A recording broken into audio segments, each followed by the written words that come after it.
All right, we're live. How's it going, Don? Oh, it's going fantastic. Thanks, Nathan. Good to have you this morning. We just caught you from, what did you say? You were at another event. Yeah, I was doing a webinar, right? Exactly. Just teaching real estate investors how they can legally reduce their taxes almost to zero and get 100% asset protection as a bonus. Well, let's look. I'd love, that's why I have you on here. I think you could be a valuable asset. So, Investors Thrive Nation, if you're tuning just in, we have Don Thornton, a exit strategy tax expert. He's going to explain how you can protect your assets that you have and how to pay less money in taxes. And honestly, that's what we all want, right? I mean, I'm sure the demand is high. Oh, absolutely. Yeah. Everybody's got to pay taxes. I mean, you can't get away from it, right? You almost can. With this Well, strategy, almost. well, there you go. I guess if you can, you're the guy that knows how, right? Right, exactly.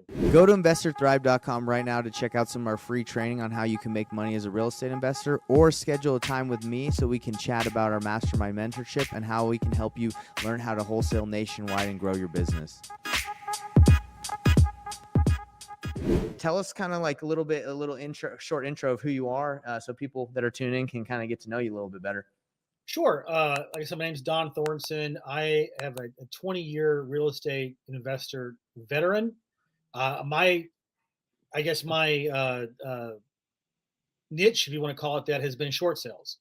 I lost track of how many short sales I flipped in 20 years. I think it was at least north of 3,000. My God, And a it lot. was a great business. And then there's this thing called COVID. I don't know if you heard about that or not, but Yeah, we all have, no, yeah. when COVID hit, it shut down the foreclosure proceedings for 18 months here in Florida, where I'm based. Mm-hmm. And it was like, wow, that's crazy. And then, luckily, I mean, I've this is not the first time I've ever been through a situation where you had a challenge where you had to find creative solutions and so forth. And so, we've done really well having to do things a little bit differently, not just relying on the foreclosures being filed in the courts every month. Right. And it really really brought to the forefront how important it was to make sure that my profit bucket wasn't leaking out, right? Because when times are tough, that's when you really start to notice how much you're actually paying out to Uncle Sam. And before, I mean, I'll be honest with you, it was a little bit of arrogance on my part. I'm going to have another deal coming in. I got 2 or 3 deals. I'll cover the tax stuff in 2 or 3 deals, and everything else is mine. And I Mhm. didn't care that I was spending, $30,000, $40,000 a year sometimes or more on my taxes, because it was like, well, it's 4 deals. And but of course, when you realize that your income is now going down, you start to think to yourself, well, I don't want to give away 2 or 3 or 4 or 5 deals a year to pay Uncle Sam. What's he doing for me? Yeah. Really? For sure. No. Yep. No, I agree. I mean, you definitely don't want to work 3 or 4 houses just to give it away. Exactly, It's exactly. crazy. It's like having this partner that doesn't provide any value to me, and Mhm. I'm having to just shell out the cash every month. So it was kind of one of these things where, in 20 years, what has been so amazing to me in real estate, if you accept the fact that the creative solutions are not the exception or the norm, and you always have to be open to what the universe gives you, if you want to call it that. And I met someone that told me about this. I had known him previously in Mhm. different ventures. He's also a real estate investor. And he said, Don, you got to look at this. And I wasn't gonna, whatever, I don't want to do it. Yeah, And it's he, just something else to you at that. yeah, someone else is gonna pitch me something. And what for me, prime rib changed my life. Prime rib? Prime rib, because he said, come over for Thanksgiving. I said, and he goes, I'm making prime rib. And I said, really? That Okay, I'll changes go. that changes a lot of people's lives, you know? That'll get them over there. I went over there 8 hours later. I was like, yeah, this is amazing. This is amazing. I'm going to do this. And so I'm very proud to announce that the very first year anniversary, I Mm. got, I go to the accountant, and the accountant says, well, no taxes this year. Just pay my Wow. fee, and that's it. I was like, yes. And It that's was the first great. time, would you say, like, well, not the first time, but you've been investing for a while, like, you've been paying taxes pretty much probably the whole Yeah, time. paying too much taxes. Yes, Wow. absolutely. Yeah. I mean,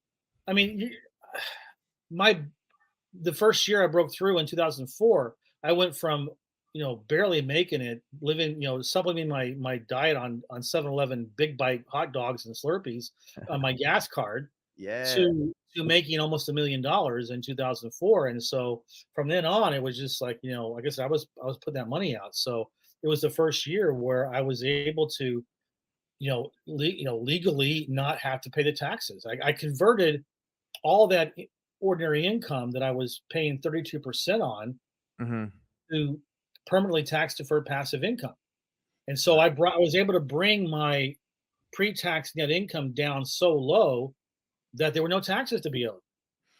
That's amazing. And if you don't mind, I think people that are watching, we'd like to kind of see your journey because 20 years is a long time. Like, have you Right. been just a fix and flipper, or like what kind of real estate investing have you been in that time period? Short sales. All That's it. short sales. Okay, all short sales. Even throughout like last five. No, I mean, no, let's put it this way. Okay. I've done my share of subject twos, right? I've Mhm, done my share of fix and flips because not all foreclosures are upside down. mhm, So when I got those kind of deals, I would do what you normally do: take a subject to, do a quickly rehab on it. I call it putting lipstick on a pig and mhm. get it out there, and just flip, flip, flip, right? So yeah, so that's what I did, a lot of those. And so but I mean, the focus was on the short sales. That stuff was secondary. Mhm. Gotcha. Right. Yeah, Mhm. like the other options, you mean, like, is Yeah. that what you mean, like subject twos and Yeah, flip? I never did lease options. I mean, pretty much it was just lease. I mean, the only thing that I did to supplement my income when the foreclosure moratorium was announced was that I reactivated my real estate agent license, and I would list some of those through my Yep. company, and I would just, if they, because I'll be honest with you, I probably overlooked a lot of opportunities in this red hot market Mhm. just because I don't trust the crash. And is it going to crash? I don't know. A market correction's coming, and I'm just very, very. I know too many people in 2008 that lost their shirts Mhm. because they weren't being cautious. Yes. And you have to. I decided I want to be cautious, and so Mhm. I said, you know what? I'm going to take a hit on my income, and I'm going to protect everything that I have, and I'm not going to risk that. And so I can supplement the investing side with commissions for people who don't want a cash offer. Like, okay, I'll list it for you.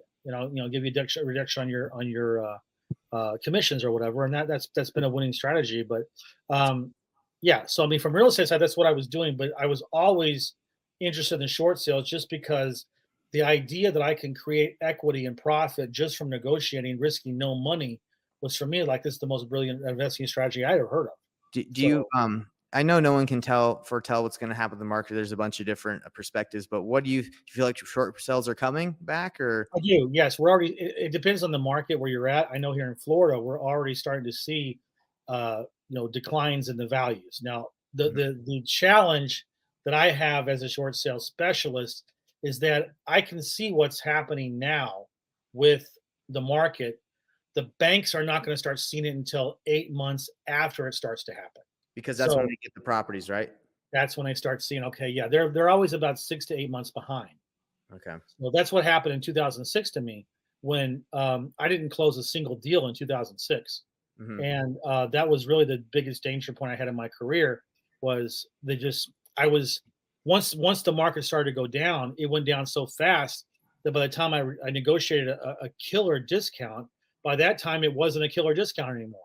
Frustrating. So I had to wait it out till it bottomed out. Now, do I think it's going to be that way this time? No. Mhm. There's no toxic mortgages out there, Yeah. and we've recovered since COVID. Most of our employment is recovered, so you don't have the massive unemployment that we had, in after COVID hit really bad. Right. So economically speaking, I don't see a reason why that we should crash. Mhm. But there was a lot of properties that were bought way too high, and that correction is going to happen. And Yes. the people that finance them with 100% financing or FHA or whatever, they're the ones that are going to get hit, and they're Yeah. already going to get hit. Because they didn't put any money down and don't have Right. any equity? Yes, Okay. they're always the ones that get hit first. Yeah, and I'm sure there's quite a few that's happened over the last 2 years or Mhm. so. So, let's kinda get into, so you you met with this guy for prime rib. Was this Yes, how long ago was this? Oh, a year and a half, I guess, something like that. And this is when the light shined on you and you just saw the light. Is that right? Yes.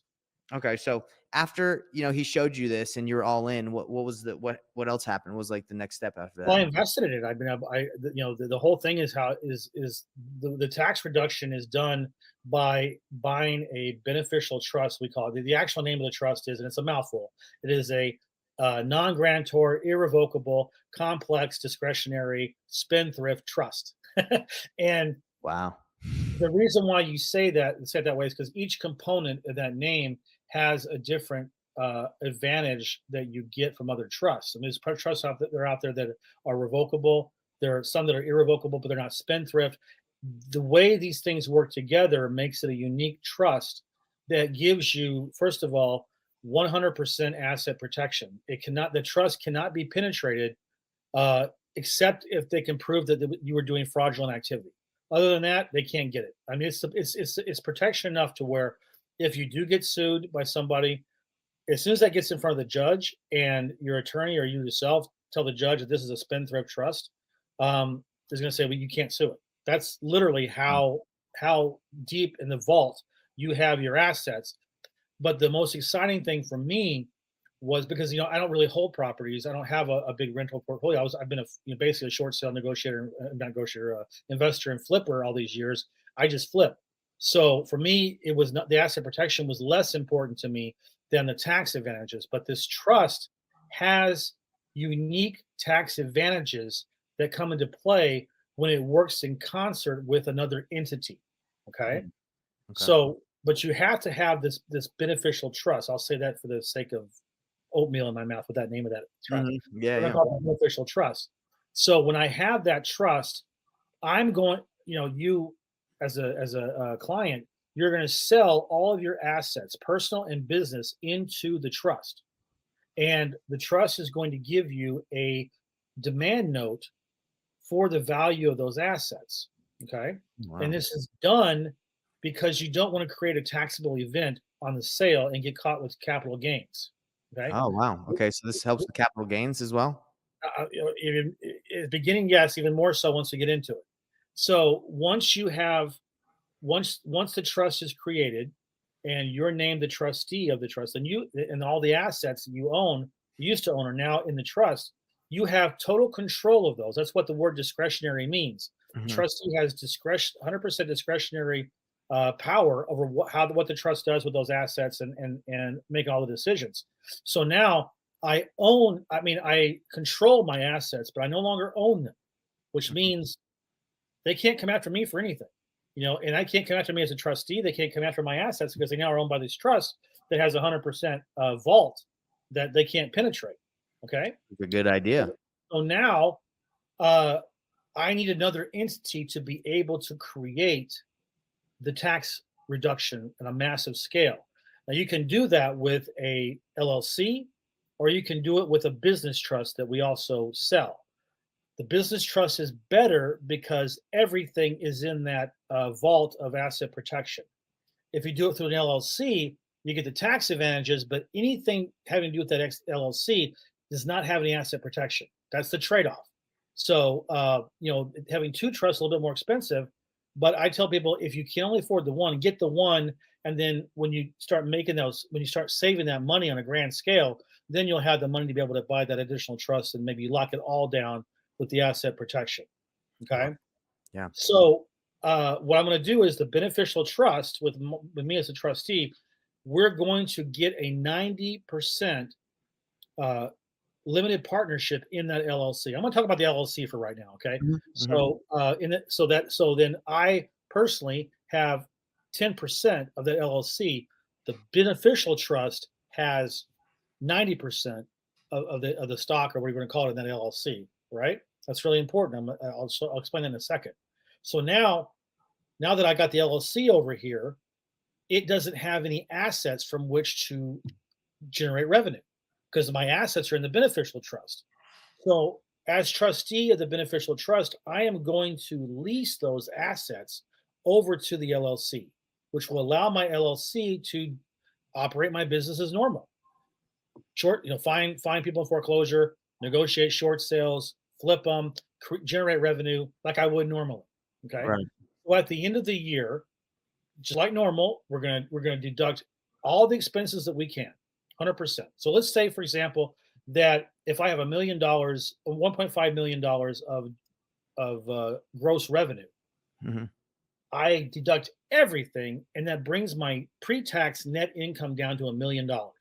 Okay, so now before IRS is gonna charge me ordinary income is of 32%, which is a huge chunk of my income. I worked hard to make this money. I don't want to give it 32% to the IRS. Of Now course. let's say, for example, that if I bought if I'm going to sell property that's going to create a capital gains event, a taxable event for me, then what happens is that um, normally I would do a 1031 exchange or do something like that to try to mitigate those or defer those taxes. Right. Well, I don't have to worry about those anymore because with this strategy, there are no more capital gains. They are deferred in perpetuity. I never ever have to do a 1031 exchange again. They are like the dodo bird; they are extinct. And when this strategy gets around to more and more investors, it's going to go. What do you People mean? What do you mean by that? Go like they'll change the amount of not people. needed. Why would you want to jump through all those hoops and pay people, tax specialist, and have your qualified person that the money's going to go through on the buy and sell side of it? You don't need it. You just buy and sell as normal, and because the tax advantages with this trust, you don't pay them. They're deferred in perpetuity. You never pay capital gains taxes again, ever. Wow. Yeah, So I mean, honestly, this sounds. I'm not gonna lie. This a lot, too good to right? be true. Too good to be true, right? But But that's not it, Nathan. Let me finish. Let oh, me finish, okay? all right. So that's just the capital gain side. All Mhm. right. So now remember, we've got $1 million of pre-tax income. So we leased the assets from the beneficial trust over to our LLC, right? Well, the IRS will allow up to 70% of the pre-tax net income to be used as a lease payment for those assets, right? So we've got $1 million in pre-tax net income. 700,000 of that is going to go over to the beneficial trust, Yes. which is going to lower our pre-tax net income down to 300,000. Wow. Okay. Now you're cooking. Now you're cooking. Okay. We're going to cook some more here. All right. So now remember how I told you that when we set this up, that the beneficial interest is a 90% limited partnership in the LLC? Mhm. Well, they need to get paid for their equity position, right? So 90% of that remaining 300,000 is going to go over as a K1 distribution for their equity stake. So now $270,000 of that of the $300,000 pre-tax net income is going over the K1 distribution. Now our poor little LLC only has $30,000 pre-tax net income for you to calculate how much you owe on your taxes. Now, Nathan, let me ask you this: do you think that you're going to pay more or less taxes from 30,000 as from a million? That's a Yeah. guarantee. You're gonna pay less for Yeah. sure. Meanwhile, we have converted $970,000 of your pre-tax net income into permanently deferred passive income. You'll never pay taxes on that. So you've taken this active ordinary income that would be taxable normally, and we've moved almost all of it over to the trust, which can defer in perpetuity any passive income that comes into its bank account. So And I when you told say perpetuity, what do you mean? I'm sorry. forever, forever. Okay. As So long as that trust exists, those taxes will never be paid. wow. I mean, that just sounds too good to be true. To be honest, Uh, forever. there's a guy named Grant Cardone. He's kind of an up and comer in the real estate investing business. He uses this strategy. I've heard of them. Yeah, he uses it. Um. So how many trusts would you need to get? Would you just need one, or how many trusts would you need to get Well, to really it protect depends yourself? on it depends on what you want. Okay, like I said, I call the beneficial interest. Excuse me, the beneficial trust with the LLC. I call that as the halfway pregnant strategy. Okay, Mhm. anything that's in the beneficial trust is 100% protected, right? Okay. But your LLC's not. So it can be targeted, it can be sued. There can be seizure orders on future income. All that is vulnerable on an asset protection side. To do it the best way is to, instead of doing a LLC, you would use a business trust, and then it's all locked. The same dance between the two companies, that's still there. It's just the business trust gives you 100% asset protection as well, so it's all locked down. It just honestly depends on what you want to do and It what sounds like your investment.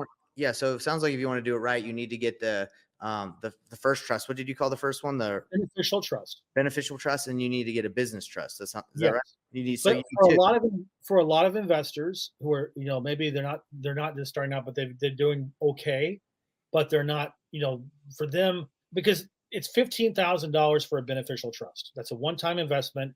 Uh, if you want both, it's 35.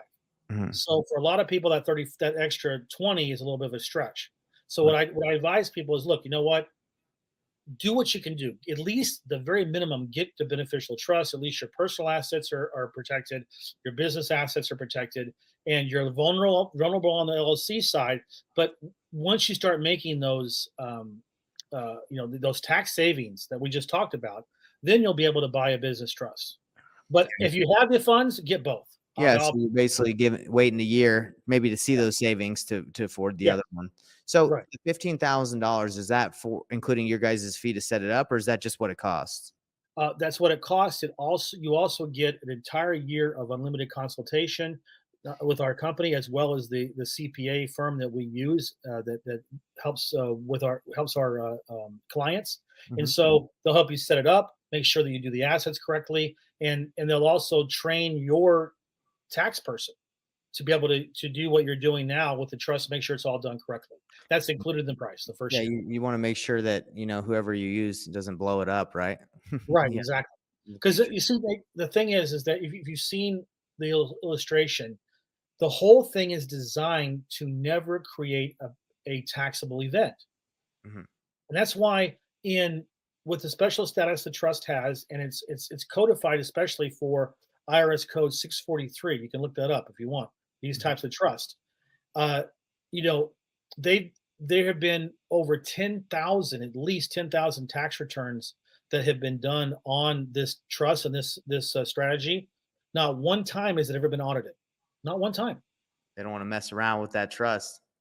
Even when people have messed around and not done it correctly, the Mhm. IRS has come at them to get the money that was a taxable event, but they've never once said this trust is bogus, because it's in their code 643.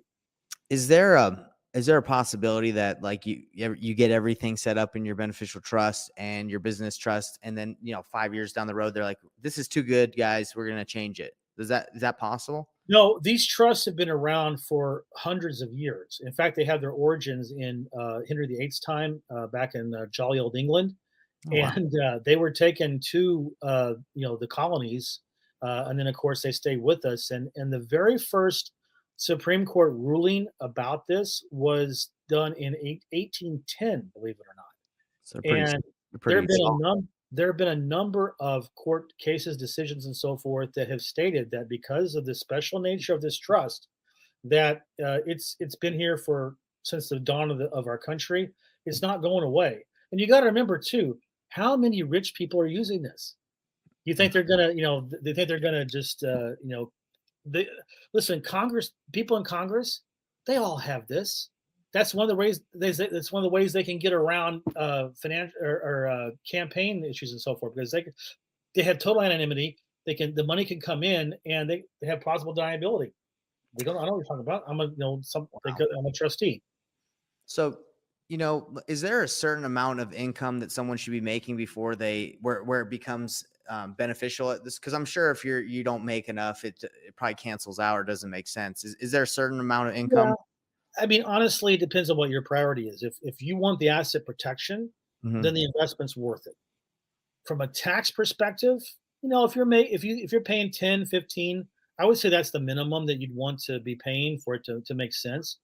But it's up to you. I mean, it makes a but I mean, I have business owners that are coming to me. I had two yesterday. One was a construction company. One was a pressure washing company, and one made was 400 was he had like $40,000 tax bill off of like 400,000 net income.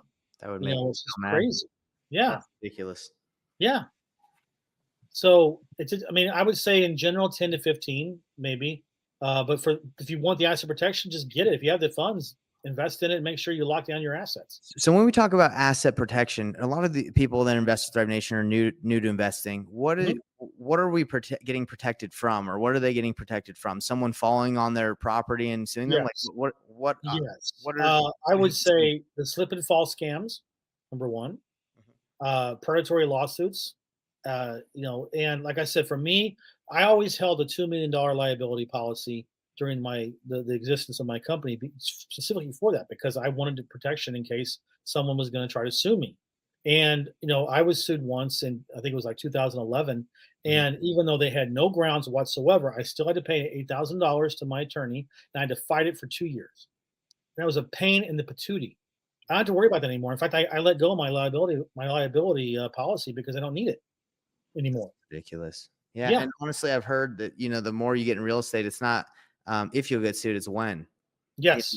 As you keep going, because people are going to see, you have assets, and I guess they come for you. I don't You know. become a target. You absolutely become a target. And if you have wholesalers on your team, people don't realize that even though you don't have a physical asset because you're just basically trading paper, right? You're just Mhm. assigning a contract. You got a seller that could be mad at you if they say, you know what, I didn't really understand that, even though you have documents, they can still sue. Yeah, The anyone buyer, can sue about anything. Like, yeah, exactly. So even wholesalers need to protect their company from those types of situations when you've got, three entities involved in a transaction where, you're in the middle of it and you can do this strategy, get your asset protection. You're doing it through your trust, and now you can feel much better because they're not going to come after you for that because they can't. yeah, no, that's it for sure. Um, let's see what else. What is there anything else you wanted to cover, or do you still have, or can I ask some more questions? Please go ahead. So, if someone is a wholesaler and doesn't get assets, right, that they need protection, they just have their LLC and they just, Mhm. I guess, trade paper or whatever, Right. assign the paperwork. Where, I guess, like, does this protect? So it doesn't just protect homes that you own or No, it's things. your It protects business. your It's your LLC, business and you personally. your And business, if and you if you if you have a trust and you put your offer into the seller for your price through your trust, and then you sell you sign your contract to your in buyer, and you're going to make $15,000.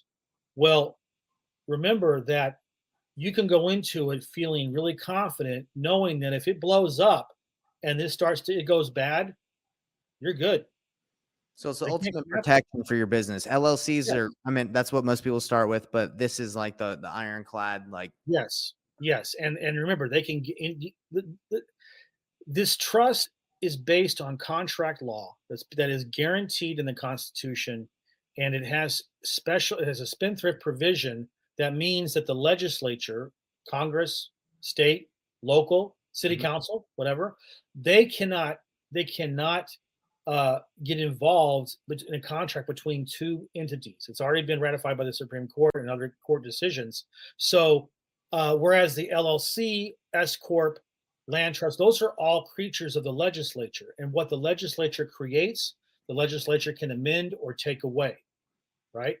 So, you don't have any protection with an LLC. People think they do. You Mhm. don't. We have an attorney that works with our company now. He's also a client, and he became a client first, and they came on as on a consultant basis. And I've talked to him a couple of times, and he said, my I made so much money cracking supposedly impenetrable mazes of trust and LLCs and holding companies. Says there's nothing uncrackable, so I can't crack this one. And so that's what So I learned it. yeah, because I've heard that holding companies, like holding your LLCs, and is that what it's called, holding company? Mhm. Yeah, holding multiple LLCs like that protects your privacy and you. But you're telling me not as much. Somebody who really wants to go after you can get you. Interesting. Yes, and I heard that from an attorney who specializes in going after those kind of things to sue. Wow. Yeah. That that's wild. Because There's a lot of companies that promote that, obviously, Yes. promote. Yes. So is this a strategy that a lot of CPAs, a lot of people know about? No, they don't. And you got to remember, well, I didn't talk about this, but another benefit about this strategy is that you no longer have to take title to all your properties in a separate LLC or a land trust or whatever. And I was talking to I forget who it was, but it was an investor. I think he had something like 1,100, 1,200 doors, and he said, "My gosh," he says, "I'm spending $35,000 a year just on filing fees and accounting stuff, because everything's set up." And accountants love those systems. Attorneys love those systems because that's how they get paid, right? Yes. So this system means that you can take title to as many properties as you want, one entity, one tax return. That's it. And that So you don't need entity that. is the trust, correct? Yes, the beneficial trust, yes. Beneficial trust. Okay. Yeah, so basically, in my experience, most CPAs don't know about it, or if they do, they're not gonna promote it because it reduces their income, Yeah. right? Instead of being able to put you on multiple LLCs and Mhm, gets you in one. So 15. So if let's say someone on here, Investor Dive is like, man, I got to get that. I got to protect myself and I need the mhm. tax savings. What's the next step for someone like that? Contact me, we'll get on a Zoom, we'll go over the procedure, it's very simple. We just gotta fill out an application, it's very simple about what you want the name to be, who you want the trustee to be, who you want the beneficiary to be, and who you want to be what they call the grantor, because this is a non-grantor trust, which means if I'm gonna be if I'm gonna be trustee of a trust, I cannot set the trust up because that's called a grantor trust, which gives you no asset protection at all. So Mhm. someone has to set the trust up, name me as the trustee, and then that person resigns, and then I'm the trustee of the trust that's its own entity, where I'm just the Okay, so trustee. they have to name someone that's going to do that. Okay. Yes, yes, that's Who, all. That's we who's that go over all usually? that. Is that it's a wife or a friend or Yeah, what? yeah, yeah. Someone you trusted, and literally all they do is just set it up, and then they resign, and that's it. And Wow. then you become trustee of the trust. That's it. And And do you? then, sorry, go ahead. I was just gonna say, and do you pay? Like, how does the payment work? As far as buying the trust. Yeah, getting everything set up. Is it like Wire a the one money time? wire the company wire the money I mean, you fill out the application, everything is approved, which takes about a few days, it doesn't take very long at all, and then wire the money in, and within a week, you've got that trust book that's delivered to you, and that's how you run everything through that book. So how would it work if someone has, let's say, 7 companies? Would they be able to put all those Yes. quickly in this trust, or You does it don't take put time? you don't put the companies in the trust, you put the assets The into the assets. Okay. you sell the assets to the trust, and then that's how it works. So and it has to be it's an irrevocable trust, which means that once you do that transaction of selling an asset into the trust, you can't pull that asset back Hmm. unless the trust sells it back. So it's Okay. why it's irrevocable, which is another reason why you get the tax advantages because it's not a revocable trust. So, and this is a weird question, but like I'm in a lot of partnerships. I have a Huh? business partner. So how does that work if you sell that to the trust and then I pass away? Like, are we? You need to have a trustee successor, a successor trustee. Okay. You always that's one of the things you need to do is to make sure that if something happens to you, that the trustees you have a trustee chosen to take over. Because remember, these trusts are going to last forever, and every 21 years you renew it because I mean, the Rockefellers formed their trust in 1914. It's still going, Wow. So right? you just keep handing it down for generations. Hand it down the whole time, exactly. And that's why a couple of things about this. If you put your property or your assets into, let's just say property, if you put your property into a beneficial trust, and the government tries to do eminent domain on you, you can give them the finger. They cannot force you to sell. Yeah. And also estate tax. Everything's in your trust, then you know you never have to there's no inheritance tax So ever. do a lot of people not use trusts when buying a fix and flip property because they're only going to be holding on to it for maybe a couple months or until the flip is done? Like, Probably. I was using land trust, yeah. okay. So how would that look like if let's say we got 90 flips that we do next year, for example, and we do them all through this trust? How does that work? Nothing different? Nothing different. It just goes through the same bank account, and you take title of the trust, and it's easy. Why don't more people do this? They don't know about it. Okay, I so haven't been able to get in front of them yet. that's right. Well, you get in front of thousands and thousands of fans right now, so Yeah. It's really that simple. The biggest thing, the biggest challenge that I found with most people is wrapping their head around the simplicity of the strategy. well, it sounds very simple from what you're telling me. So It is. there, I mean, I get it. If I had to teach it back to you, I might need to listen to it a couple more times. But Right. um, yeah, I mean, it sounds like a smart move, if especially if you get asset protection and tax savings.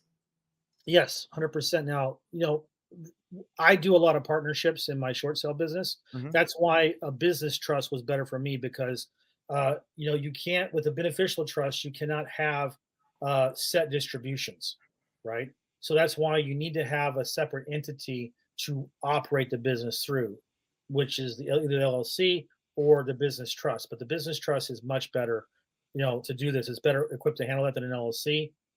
And because you can have all the different operating agreements with the different people you're working with, unlimited DBAs, unlimited bank accounts, all that stuff you can do through a business trust that you can't do through an LLC.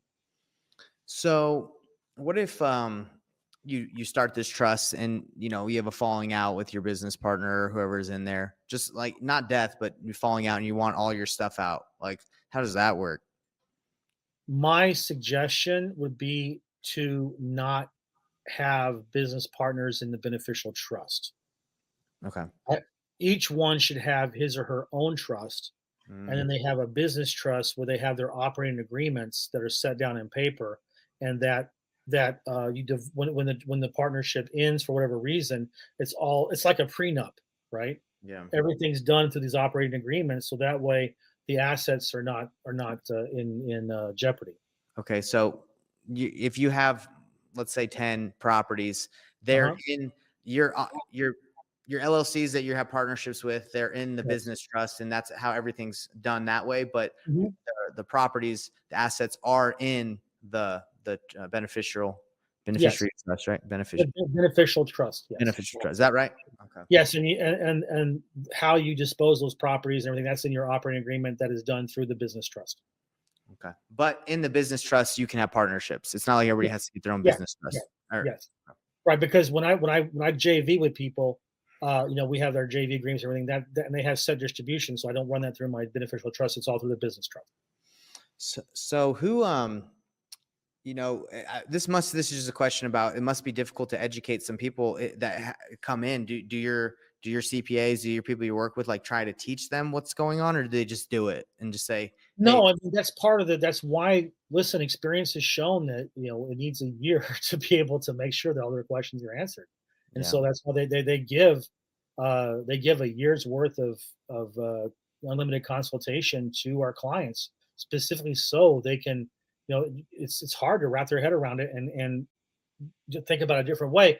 I mean, the biggest challenge, what that's not the biggest, but one of the challenges is stop thinking about write-offs and mhm, think about if it's a trust expense or not, mhm. right? And you have so much more leeway as a trust expense as opposed to whether I can write it off or not. And there's some absurdly amazing benefits you can get. For example, Nate, do you have children? I don't have any kids yet, but my Okay, business partner does. when you have them, okay, Mhm. until they're 21, their education is a trust expense. Okay. If you wanted to fly them to Egypt to see the pyramids, that's all education and culture. That is a trust expense. Wow. You, your spouse, the kids, a nanny, whatever, the whole crew, fly over there as a trust expense. Try doing that with your S corp. Writing that off. You Yeah, I know, don't think that'd uh, work. if you have all your assets in the trust, your personal residence, your vehicles, whatever, if they're in the trust, then anything that goes wrong, any expenses of those assets are a trust expense because as trustee, your job is to manage all your assets. So if your water heater breaks, the trust pays for it. You pay for gas. It sounds like you put everything in that bad boy. The only thing you can't do is what they call the three F's: food, fun, and fashion. Okay. Okay. So, and people say, well, Those then I are won't. limited expenses, right? Like, food. Yeah. So then what you would do if you're saying to yourself, well, okay, well, how do I pay for that then? Well, you remember that demand note we talked about at the very beginning? Hmm. So you pull cash from the demand note that the value of the assets you sold to the trust. And so, I mean, you could have $1 million, $2 million, whatever those assets were valued at, in a way that they were not a taxable event at the beginning. Then, when you say I want 20 grand that you just for fun, food, fun, and fashion, then you pull that from your demand note, and that's also not a taxable event. Wow. So that 20,000 is not taxable. See, it's all designed to never create a taxable event. That's crazy. So I think this is awesome. And I think if someone has multiple LLCs or makes that over a certain amount of income, like it sounds like a no brainer from what you're saying. I Yeah. think the worry that I would have is if I did something like this is like training my CPA or getting the right CPA or whoever does my taxes. Cause you can educate me, but I'm not trying to educate my tax Well, guy. we do have, CPA firms that we work with that that work with the trust and they're familiar with it, and you might want to make a decision to move it to someone who's more trust friendly and trust aware. You Okay. know, Yeah. So where it's not going to be a big hassle trying to get dinosaurs educated on how this all works. and you're not trying to like educate other people how to do this. I mean, I'm Right. sure most people don't even want to think about this. They're probably like, "Hey, just set it up," right? Right. But Set is it that up, and then you set you get it set up. We'll work through it, and like I said, you can definitely work with these trust friendly accounting firms that we can recommend that work with us closely and say, hey, you know what? They'll help you set it up and make sure everything's done correctly. and you yourself, like you said, it's been about 20 years in real estate investing, but this past year you paid $0 in taxes. How'd that feel? Probably It felt felt amazing. that's awesome. Can you go back? Like, can you like No, go back? Like, okay, so it's only can't do it. going Can't do forward. it. No, Okay. that's what I'm saying. For anybody who's thinking about doing this, better do it sooner rather than later because we're in the middle of 2022, right? Yeah. So what you've earned up to this point, you really can't do much about it, but you still have time to set this up, and you can work it to where you can what the rest of the year will basically be tax free because you will already, we would have already paid or about you've had your income there, and you can expense everything out. I mean, I'm not an accountant. I don't claim to be an accountant, but Mhm. you can work it now. If you still do it now, like in the next month or two, you're going to still be able to save, tax or defer permanently most of your taxes that way. But you start getting towards the end of the year, then you're not going to be able. You're not. There's not enough time. So if you want to do it quickly. I would say Yeah. So, and you're saying that just so I understand and people can hear about this, it's what is the total investment usually for the fifteen benefits? thousand for a beneficial trust. There's an additional 20 if you want to set it up with a business trust as well. So you're looking at about 35 if you do both, and those can Yes, be activated probably pretty quickly. It doesn't sound like a week, there's like a qualification process, a like not a week. qualification, No, but it's not yeah, like you don't. No they one's don't going to deny approve it. people. No, you have to have an EIN number and social EIN number. That's all you need. If you're not a U.S. citizen, you can do it with an ITIN number, and you can do Dang. that as well. Yeah. Okay. Well, hey, I mean, that's a lot of good info, and I think that's a very valuable thing that you're doing, and I think that's sweet. I mean, I'd say let's wrap it up unless you got to say anything No, else. I'm good. I guess the last thing I would say is just uh, you're going to get pushback from the establishment, CPAs, attorneys, and so forth. They don't. The ones that don't know about it, their knee jerk reaction is always going to be, "I don't know about that," you know. Yeah, because they But don't understand it, right? right, they don't understand it, or they do understand it and they know that they're going to lose a client that provides them revenue. So, but we, you know, reach out to me. I'll get you on a Zoom. We can get you with our trust specialist if you need to. If you have attorney, questions you want to speak to our attorney about, I can set that up as well. So we want to make sure that you can do your due diligence and make sure you're comfortable with the legality and the efficacy of this strategy and the benefits that you'll get if you take the plunge. I love it. I love that. So, how can they reach out to you? How can people reach out to you if they're interested in this? Want to put it in the chat or Yeah, I mean, I can put it on the chat or a link to it when we put the. okay, yeah, I'll give you my my Calendly link. That's probably the best way to do it. Yeah. And So, can I show you something? I think we might be able to please, work something out. Sure. I want to share my screens because we just came out with investorthrive.com. Like it Oh, okay, already awesome. existed, but Uh-huh. we revamped the website. So I want to kind of show you exactly how I think I could help you out. Um, so at investorthrive.com, basically my goal, not only to help people succeed financially and in their personal lives, but is to create like a hub like the investor, like a hub where people can go for information for free to Sure. invest and get information. So if you go to my website, if you just click on the top right part under free resources, Okay. I think I could plug you right in. Oh, that'd be awesome. Let me see. Let me just show you what it looks like when it looks like seems to be loading. But yeah, so what I've done is I've taken specific resources I feel like wholesalers, real estate investors need, instead of them having to guess what list service, what LLC service, like what is the best out there. I kind of put it into a format where, you know, it's like, hey, what CRM do I need? Well, Nate recommends right now Already Simply, Freedom Soft. I've used them. I'm not going to put anything on there that doesn't have my stamp of approval, but Mhm.